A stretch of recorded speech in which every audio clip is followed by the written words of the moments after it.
ಆದ್ರೂ ಮಚ್ಚ ನೀನ್ ಐತಲ್ಲ ಫೈಟು ಸರಿಯಾಗಿತ್ತಲ್ಲ ಫೈಟು. ಯಾರು ಬಿಡೋ ಮಚ್ಚ, ನೀನ್ ಎಗ್ರಿ ಎಗ್ರಿ ಬೇಜಾನ್ ನೋಡ್ದೆ ಬಿಡೋ ಮಚ್ಚ. ಸಮಾಚಾರ ಫೋನ್ ಬರ್ತೈತಿರು. ಹಲೋ ಹಲೋ, ಪೊಲೀಸ್ ಸ್ಟೇಷನಿಂದ ಫೋನ್ ಮಾಡ್ತಿರೋದು. ಸರ್ ಹೇಳಿ ಸರ್. ಏನಪ್ಪ ಗಲಾಟೆ? ಸರ್ ಅದೇನಿಲ್ಲ ಸರ್, ಚಿಕ್ಕ ಗಲಾಟೆ ಅಷ್ಟೇ. ಬೋಳಿ ಮಕ್ಕಳ ಹುಡುಗ ಸತ್ತೋಗಿದ್ದಾನೆ. ಹೌದಾ ಸರ್?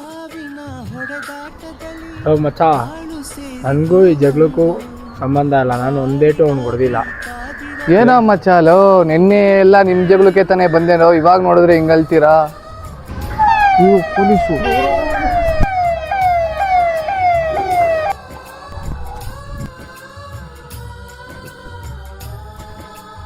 ಅಂಧಕಾರದ ಆನಂದ ಬೆಳಕ ಮರೆಸಿತು ಒಂದು, ಯಾರಿಗೂ ಅಂಜದ ಈ ಕಾಲ ಮುಳ್ಳಾಗಿದೆ ಎಂದು.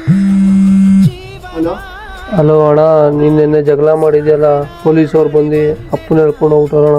ಸತ್ಯವ ಮರೆತೆನ, ನಿಷ್ಠೆಯ ತೊರೆದೆನ, ಸಾವು ಒಪ್ಪದ ಸಂಗತಿ ಇದೇನಾ, ಸಾವು ಒಪ್ಪದ ಸಂಗತಿ ಇದೆ.